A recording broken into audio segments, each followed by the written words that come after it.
Assalamualaikum warahmatullahi wabarakatuh. Selamat datang di channel Nasihat Kehidupan, channel yang selalu setia menemani Anda dengan kisah-kisah dan cerita yang menarik, seperti kisah berikut ini yang berjudul Hubungan Leluhur dan Kembalinya Kejayaan Nusantara. Kematian bukanlah the ending atau riwayat yang telah tamat. Kematian merupakan proses manusia lahir kembali ke dimensi lain yang lebih tinggi derajatnya ketimbang hidup di dimensi bumi. Bila perbuatannya baik, berarti mendapat kehidupan sejati yang penuh kemuliaan. Sebaliknya, akan mengalami kehidupan baru yang penuh kesengsaraan. Jasad sebagai kulit pembungkus sudah tak terpakai lagi dalam kehidupan yang sejati. Yang hidup adalah esensinya berupa badan halus, esensi cahaya menyelimuti sukma. Bagi orang Jawa yang belum kejawan, khususnya hubungan dengan leluhur atau orang-orang yang telah menurunkannya selalu dijaga agar jangan sampai terputus sampai kapanpun. Bahkan masih bisa terjadi interaksi antara leluhur dengan anak turunnya. Interaksi tidak dapat dirasakan kecuali oleh orang-orang yang terbiasa mengolah rahasia sejati. Dalam tradisi Jawa dipahami bahwa di satu sisi leluhur dapat menjangkung dan jampangi atau membimbing dan mengarahkan anak turunnya agar memperoleh kemuliaan hidup. Di sisi lain, anak turunnya melakukan berbagai cara untuk mewujudkan rasa berbakti sebagai wujud balas budinya kepada orang-orang yang telah menyebabkan kelahirannya di muka bumi. Sadar atau tidak, warisan para leluhur kita dan leluhur Nusantara berupa tanah perdikan atau kemerdekaan, ilmu, ketentraman, kebahagiaan, bahkan harta benda masih kita rasakan hingga kini. Ada apa di balik Nusantara? Bangsa Indonesia sungguh berbeda dengan bangsa-bangsa lain yang ada di muka bumi. Perbedaan paling mencolok adalah jerih payahnya saat membangun dan merintis berdirinya bangsa sebesar Nusantara ini. Kita semua paham bila berdirinya bangsa dan negara Indonesia berkat perjuangan heroik para leluhur kita dengan mengorbankan harta benda, waktu, tenaga, pikiran, darah, bahkan pengorbanan nyawa. Demi siapakah? Bukan demi kepentingan diri mereka sendiri, lebih utama demi kebahagiaan dan kesejahteraan anak turunnya, para generasi penerus bangsa, termasuk kita semua yang sedang menyimak video ini. Penderitaan para leluhur bangsa bukanlah sembarang keprihatinan hidup. Jika dihitung sejak masa kolonialisme bangsa barat di bumi Nusantara, para leluhur perintis bangsa melakukan perjuangan kemerdekaan selama kurang lebih dari 350 tahun lamanya. Belum lagi jika dihitung dari era jatuhnya kerajaan Majapahit yang begitu menyakitkan hati. Perjuangan bukan saja menguras tenaga dan harta benda, bahkan telah menghilas kesempatan hidup, menyirnakan kebahagiaan, memberangus ketentraman lahir dan batin, hati yang tersakiti, ketertindasan, harga diri yang diinjak dan terhina. Segala perjuangan, penderitaan, dan keprihatinan menjadi hal yang tak terpisahkan, karena perjuangan dilakukan dalam suasana yang penuh kekurangan. Kurang sandang pangan, kurang materi, dan kekurangan dana. Itulah puncak penderitaan hidup yang lengkap mencakup multidimensi. Penderitaan berada pada titik nasir dalam kondisi sedih, nelangsa, perut lapar, kekurangan senjata, tak cukup biaya, namun kaki harus tetap tegap berdiri melakukan perlawanan, mengusir imperialisme dan kolonialisme tanpa kenal lelah dan pantang mengeluh. Jika kita resapi, para leluhur perintis bangsa zaman dahulu telah melakukan beberapa laku prihatin yang telah berat dan sulit dicari tandingannya, yaitu yang pertama, topong ramai. Ramai dalam berjuang, sepi dalam pamrih mengejar kepentingan pribadi. Yang kedua, topo broto, menjalani perjuangan dengan penuh kekurangan material. Perjuangan melawan kolonialisme tidak hanya dilakukan dengan berperang melawan musuh, namun lebih berat melawan nafsu pribadi dan nafsu jasad atau biologis dan psikis. Yang ketiga, loro wirang, harga diri dipermalukan, dihina, ditindas, diinjak, tak dihormati, dan nenek moyang bangsa kita pernah dipermalukan sebagai budak di rumahnya sendiri. Yang keempat, loro lopo, segala macam penderitaan berat pernah dialami para leluhur perintis bangsa.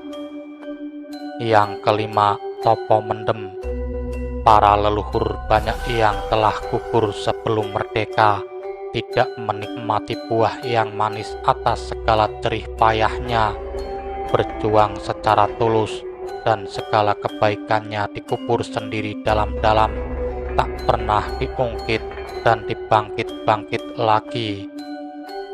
Dan yang keenam, topo ngeli, para leluhur bangsa dalam melakukan perjuangan kepahlawanannya dilakukan siang malam, tak kenal menyerah. Penyerahan diri hanya dilakukan kepada Yang Maha Wisesa atau Tuhan yang Maha Kuasa. Itulah kelebihan leluhur perintis bumi Nusantara, suatu jasa baik yang mustahil kita balas. Kita sebagai generasi penerus bangsa telah berhutang jasa atau kepotangan budi tak terhingga besarnya kepada para perintis Nusantara. Tak ada yang dapat kita lakukan selain tindakan berikut ini, yaitu memelihara dan melestarikan pusaka atau warisan leluhur paling berharga, yakni meliputi tanah perdikan atau kemerdekaan, hutan, sungai, sawah, ladang, laut, udara, ajaran, sistem sosial, sistem kepercayaan dan religi, budaya, tradisi, kesenian, kesastraan, keberagaman suku dan budaya sebagaimana dalam ajaran Bhinneka Tunggal Ika. Kita harus menjaganya, jangan sampai terjadi kerusakan dan kehancuran karena salah mengelola, keteledoran dan kecerobohan kita. Apalagi kerusakan dengan unsur kesengajaan demi mengejar kepentingan pribadi, melaksanakan semua amanat para leluhur yang terangkum dalam sastra dan kitab-kitab karya tulis pujangga masa lalu, yang terekam dalam ajaran kearifan lokal, suri tauladan, nilai budaya, falsafah hidup tersebar dalam berbagai hikayat, cerita rakyat, legenda hingga sejarah. Nilai kearifan lokal sebagaimana tergelar dalam berbagai sastra adiluhung dalam setiap kebudayaan dan tradisi suku bangsa yang ada di bumi pertiwi ini. Ajaran dan filsafah hidupnya tidak kalah dengan ajaran-ajaran impor dari bangsa asing. Justru kelebihan kearifan lokal karena sumber nilainya merupakan hasil karya cipta, rasa, dan karsa melalui interaksi dengan karakter alam sekitarnya. Dapat dikatakan kearifan lokal memproyeksikan karakter orisinil suatu masyarakat sehingga dapat melebur atau manjing, acur, acer dengan karakter masyarakatnya pula. mencermati dan menghayati semua peringatan atau wewaler yang diwasiatkan para leluhur, menghindari pantangan-pantangan yang tak boleh dilakukan generasi penerus bangsa. Selanjutnya, mentaati dan menghayati himbauan-himbauan dan peringatan dari masa lalu akan berbagai kecenderungan dan segala peristiwa yang kemungkinan dapat terjadi di masa yang akan datang atau masa kini. Mematuhi dan mencermati secara seksama akan bermanfaat meningkatkan kewaspadaan dan membangun sikap eling. Tidak melakukan tindakan lacur, menjual pulau, menjual murah tambang dan hasil bumi ke negara lain. Sebaliknya, harus menjaga dan melestarikan semua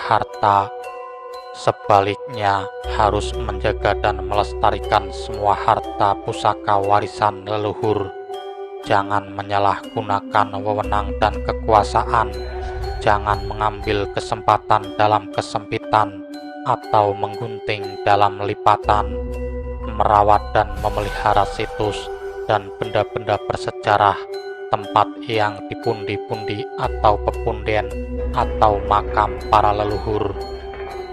Kepedulian kita untuk sekedar merawat dan memelihara makam leluhur orang-orang yang telah menurunkan kita dan leluhur perintis bangsa, termasuk dalam mendoakan agar mendapat tempat kemuliaan sejati dan kesampunan sejati di alam kelanggengan, merupakan kebaikan yang akan kembali pada diri kita sendiri. Tak ada buruknya kita meluhurkan leluhur bangsa asing dengan dalih apapun, agama, ajaran, budaya, ataupun sebagai ikon perjuangan kemanusiaan.